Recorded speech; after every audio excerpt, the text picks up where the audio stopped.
이번 시간에 우리 스케줄링에 대해서 같이 한번 살펴보도록 하겠습니다.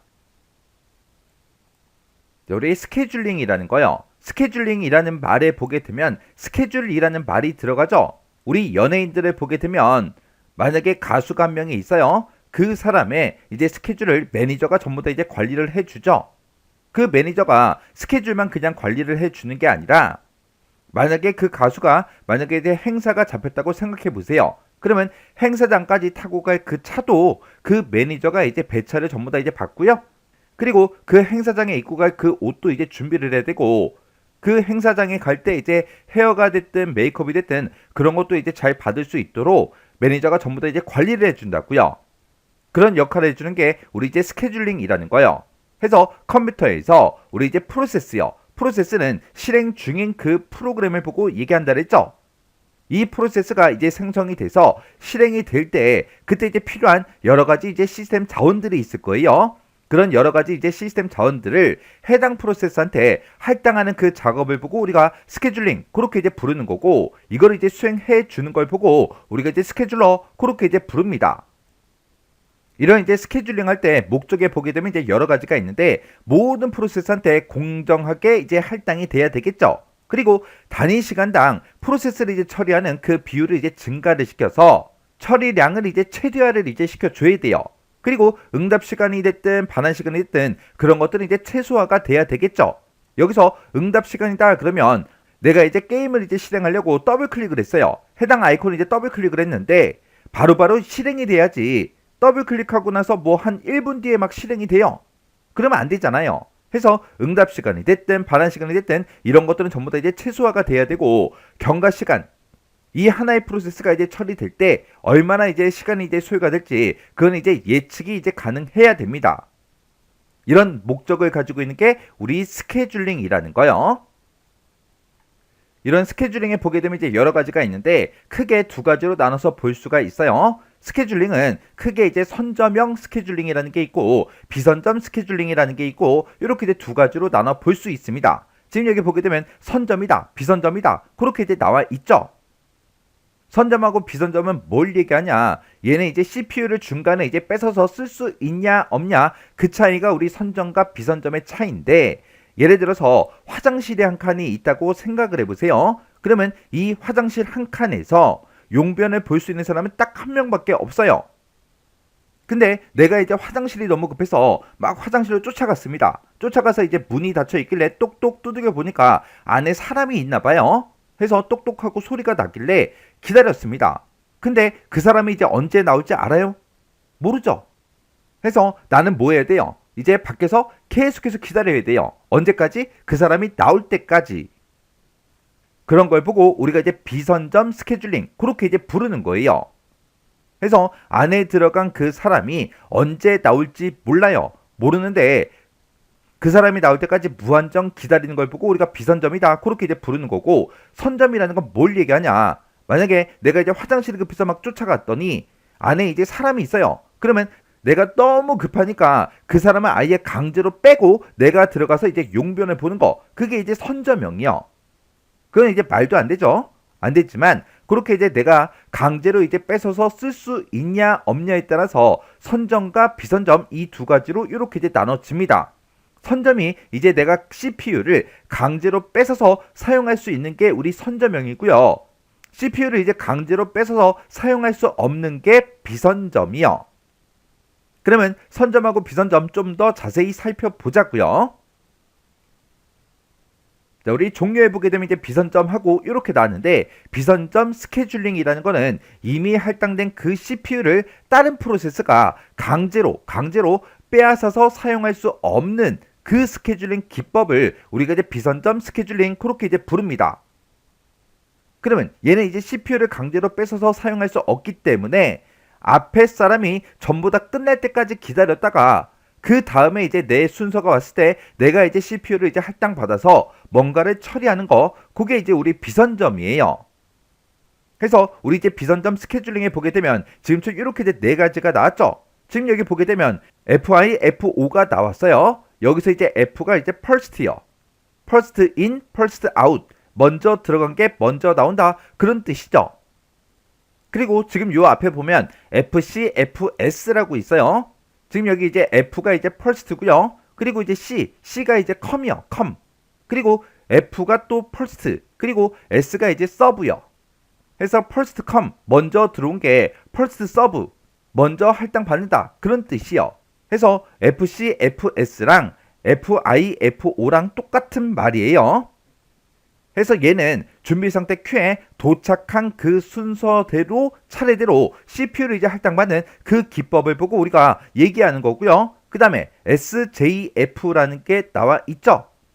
얘는 준비 상태 Q에서 기다리고 있는 그 프로세스들 중에서 실행 시간이 가장 짧은 그 프로세스한테 먼저 CPU를 이제 할당하는 그 기법을 보고 얘기해요. 얘는 CPU를 강제로 뺏어서 사용할 수 없다라고 했죠. 해서 이미 실행되고 있는 거는 그냥 놔두고 준비 상태 Q에 있는 그 프로세스들 중에서 실행 시간이 가장 짧은 그 프로세스가 먼저 CPU를 이제 할당받는 그 방법이에요. 그러면 예를 들어서 준비 상태 Q가 지금처럼 이렇게 이제 있고 지금 기다리고 있는 그 프로세스가 A다, B다, C다 이렇게 이제 세 개가 있다고 가정을 해보자고요. 그때 실행 시간이 A라는 그 프로세스는 5초고요. 그 다음에 B라는 그 프로세스는 3초예요. 그리고 C라는 그 프로세스는 예를 들어서 10초라고 가정을 해보자고요. 그러면 이렇게 이제 세 개 프로세스가 있을 때 앞에서 이제 먼저 CPU를 이제 할당 받아서 프로세스가 이제 처리가 되다가 그게 이제 끝났어요. 끝나면 이제 B한테 이제 CPU가 이제 할당이 되겠죠. 그러면 B는 이제 실행 중이에요. 실행 중일 때 A하고 C가 준비 상태 Q에 계속 있겠죠. 근데 만약에 여기서 이제 D라는 그 프로세스가 들어왔다고 가정을 해보세요. 그때 이 D라는 그 프로세스는 실행 시간이 만약에 6초예요. 그러면 이 세 개 중에 그 다음에 이제 CPU를 이제 할당받는 게 A라는 그 프로세스가 얘가 이제 할당받겠죠. 해서 얘도 이제 준비 상태 Q에서 이제 빠져나가서 A라는 그 프로세스가 계속해서 이제 실행이 될 겁니다. 그러면 지금 C하고 D하고 두 개가 있죠. 근데 그때 이제 E라는 그 프로세스가 새로 들어왔어요. 새로 들어왔는데 이 프로세스는 이제 실행 시간을 따져 보니까 얘는 이제 7초짜리입니다. 그러면 얘가 이제 할당받고 그 다음에 얘가 이제 할당받겠죠. 해서 D라는 그 프로세스도 이제 실행이 끝나고 E라는 그 프로세스가 이제 CPU를 할당받아서 얘를 이제 처리하고 있다고 가정을 해보세요. 근데 그때 이제 F라는 그 프로세스가 또 들어왔어요. 들어왔는데 그때 얘는 이제 실행 시간을 따져보니까 5초입니다.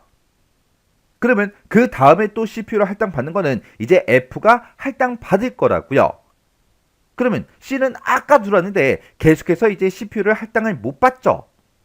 이렇게 실행 시간이 긴 프로세스에 불리한 그런 SJF 그 기법을 보완하기 위해서 만들어 놓은 게 우리 HRN이요. 이 HRN이라는 거는 내가 얼마나 기다렸는지 그 대기 시간과 실행 시간 이 두 가지를 이용해서 계산을 해서 그 나온 값을 가지고 우선순위를 이제 결정하는 그 방법입니다. 해서 얘는 우선순위를 따질 때 뭐도 따진다? 우리 이제 대기 시간도 포함시켜서 같이 이제 계산해서 그때 나온 그 값을 가지고 우선순위를 산정하더라. 그렇게 이제 기억하시면 됩니다. 그 다음에 이제 우선순위요. 우선순위라는 거는 준비 상태 Q에서 기다리고 있는 각각의 이제 프로세스마다 이제 우선순위를 전부 다 이제 부여를 해요. 부여해서 그 중에서 우선순위가 높은 그 프로세스한테 먼저 CPU를 할당하는 그 방법을 우리가 이제 우선순위다. 그렇게 이제 얘기해요. 해서 우선순위라는 거는 우선순위를 부여해서 그 우선순위가 높은 게 먼저 CPU를 할당받는 그 기법이에요. 그래서 이런 것들을 보고 우리가 이제 비선점 스케줄링 그렇게 이제 부르는 거예요. 해서 비선점 스케줄링에서는 준비 상태 Q에 들어있는 그 프로세스들끼리 누가 이제 CPU를 먼저 할당받을지 그게 이제 결정이 되는 거예요.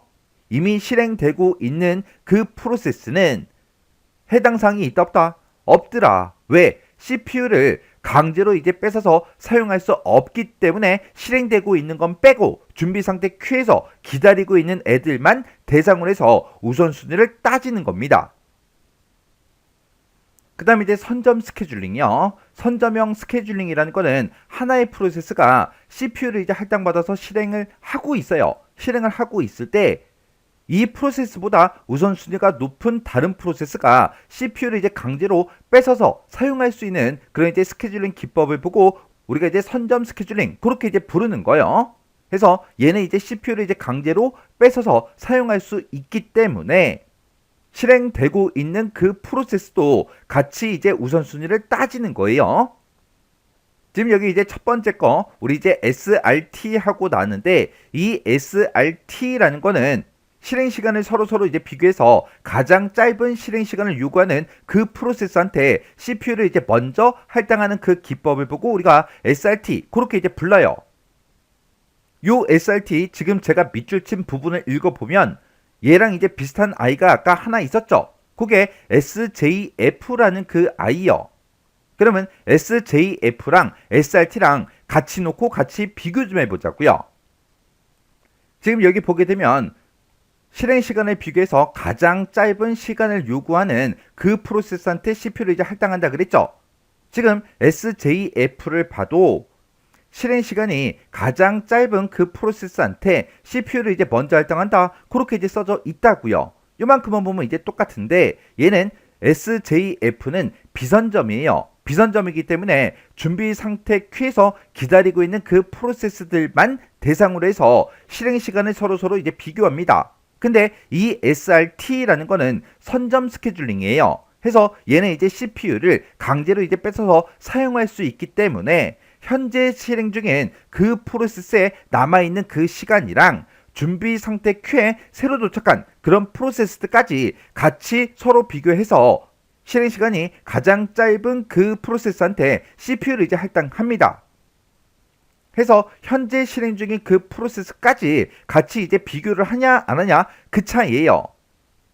그래서 만약에 A라는 그 프로세스가 막 실행이 되고 있는데 걔보다 짧은 그 실행 시간을 가지고 있는 아이가 하나 들어왔어요. 들어오면 그러면 새로 들어온 그 프로세스가 CPU를 이제 뺏어서 사용한다고요.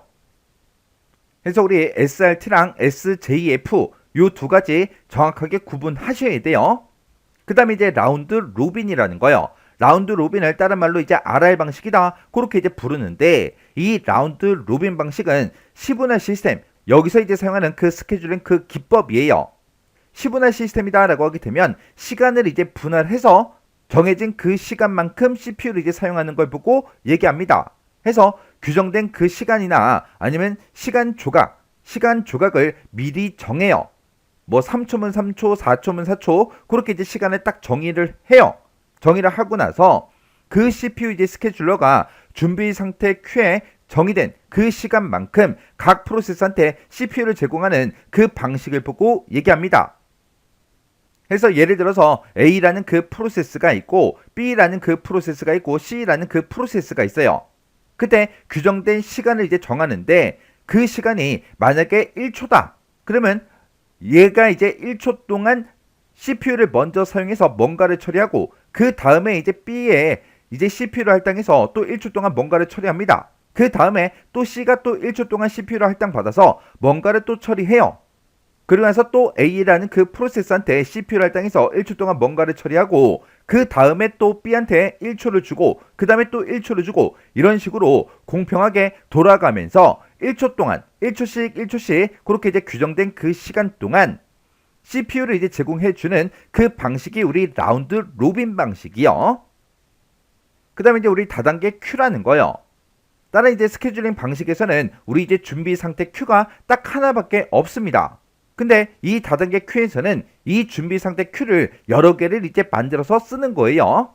그래서 이 다단계 큐라는 거는 프로세스를 특정 그룹으로 이제 분류를 할 수 있을 그 경우에 그룹에 따라서 각기 다른 준비 상태 큐 그걸 이제 사용하는 그 기법을 보고 얘기합니다. 그래서 예를 들어서 특정 그룹으로 분류를 할 수 있을 때 그때 이제 사용하는 건데 여기에 이제 A라는 그 프로세스가 있고 B라는 그 프로세스가 있어요. 그리고 C라는 그 프로세스가 있고 D라는 그 프로세스가 있어요. 그래서 컴퓨터가 이 준비 상태 Q가 있고 준비 상태 Q가 있을 때 이런 이제 각각의 이제 준비 상태 Q에도 우선순위를 이제 부여할 수가 있고요. 그리고 이 준비 상태 Q와 이 준비 상태 Q는 서로 다른 거죠. 다른 거기 때문에 서로 다른 스케줄링 그런 알고리즘을 적용을 시킬 수도 있습니다. 요런 게 우리 다단계 Q라는 거예요. 그리고 그 밑에 보게 되면 이제 다단계 피드백 Q라는 게 있죠. 지금 여기 보게 되면 다단계 Q에 우리 이제 피드백 요 말만 이제 추가된 겁니다. 우리 다단계 Q에서는 만약에 이 앞에 있는 이 Q에 이제 A하고 B라는 그 프로세스가 만약에 배정이 됐다면 이 B라는 그 프로세스를 이 준비 상태 Q로 옮기고 싶어요. 그러면 이제 못 옮긴다고요. 근데 이 다단계 피드백 Q에서는 준비 상태 Q 그 사이를 이동할 수 있도록 그렇게 만들어 놓은 게 우리 이제 다단계 피드백 Q요. 해서 특정 그룹의 준비 상태 Q에 들어간 그 프로세스가 다른 준비 상태 Q로 이동할 수 없는 그런 다단계 Q 기법이요. 이 다단계 Q는 이동을 못 하는데 준비 상태 Q 사이를 이동할 수 있도록 그렇게 이제 개선한 그 기법이 우리 다단계 피드백 Q라는 거예요. 그래서 다단계 Q와 다단계 피드백 Q의 차이는 뭐다? 준비 상태 Q 그 사이에 프로세스가 이동할 수 있냐 없냐 그 차이예요. 그래서 우리 선점형 스케줄링에 보게 되면 지금처럼 이런 것들이 있어요. 그래서 우리 스케줄링이 뭔지, 스케줄링 목적에는 어떤 게 있는지 이런 거 이제 잘 기억하시고요. 그리고 선점이다, 비선점이다. 그런 것도 정확하게 구분할 줄 알아야 되고 선점형 스케줄링에 어떤 게 있는지, 비선점 스케줄링에는 어떤 게 있는지 그리고 각각의 스케줄링이 어떤 내용인지 그런 이제 특징 같은 것들 정확하게 파악하고 계셔야 돼요.